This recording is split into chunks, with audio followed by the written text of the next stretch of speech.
আব্দুল মুত্তালিবের কাছে আব্রাহা জানতে চায়, আমাকে বলো তো এই কাবার পেছনে কি রহস্য লুকিয়ে আছে?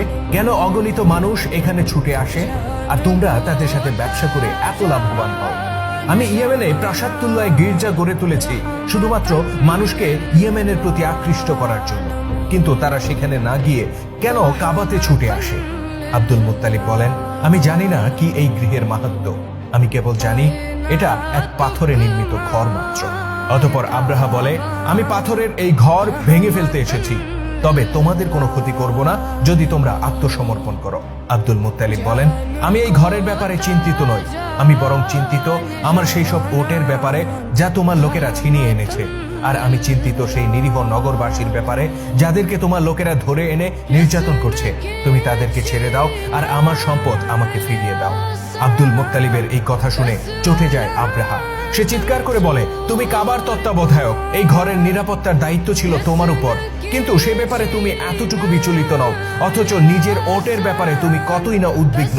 মক্কার বাসিন্দাদের দুর্ভাগ্য এই যে তারা তোমার মতো স্বার্থপর ব্যক্তিকে তাদের নেতা বানিয়েছে।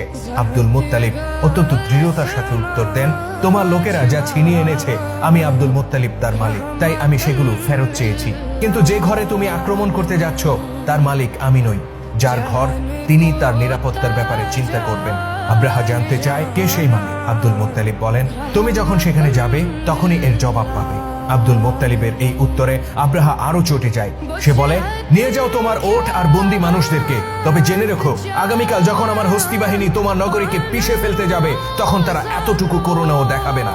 অতঃপর নিজের ওট আর বন্দী লোকদেরকে নিয়ে ফিরে যান আব্দুল মুত্তালিব।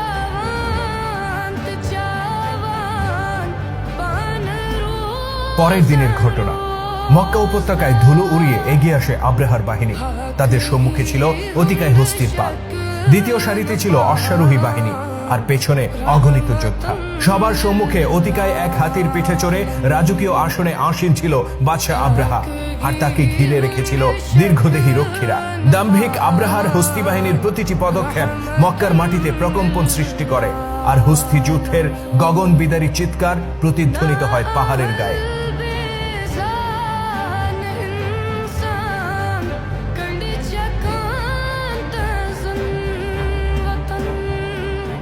এদিকে মক্কায় তখন ঠিক বিপরীত দৃশ্য। যে মক্কা ছিল অগণিত মানুষের বিচরণ আর কোলাহলে পূর্ণ এক জনপদ, তা হয়ে ওঠে জনমানবহীন এক ভুতুরে নগরী। জীবন বাঁচাতে সবাই আশ্রয় নেয় নিকটস্থ পাহাড়ে। রয়ে যান কেবল আব্দুল মুত্তালিব। মহান পূর্বপুরুষ ইব্রাহিম আলাইহিস সালামের স্মৃতি বিজড়িত এই কাবাকে একা ফেলে তিনি যেতে পারেন না। এর সাথে মিশে আছে তার পূর্বপুরুষদের হাজার বছরের ইতিহাস ঐতিহ্য, কিন্তু সেই ঐতিহ্যকে রক্ষা করতে আজ তিনি অপারগ।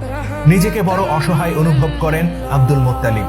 অতঃপর স্মরণ করেন সেই মহান প্রভুকে, যার নির্দেশে পিতা ইব্রাহিম আলাইহিস সালাম ও পুত্র ইসমাইল আলাইহিস সালাম এই গৃহের ভিত্তি স্থাপন করেছিলেন। আকুল হৃদয়ে তিনি বলেন, হে বিশ্বজাহানের মালিক, এ তো তোমারই ঘর, নিজের ঘর রক্ষার দায়িত্ব কি তুমি নেবে না?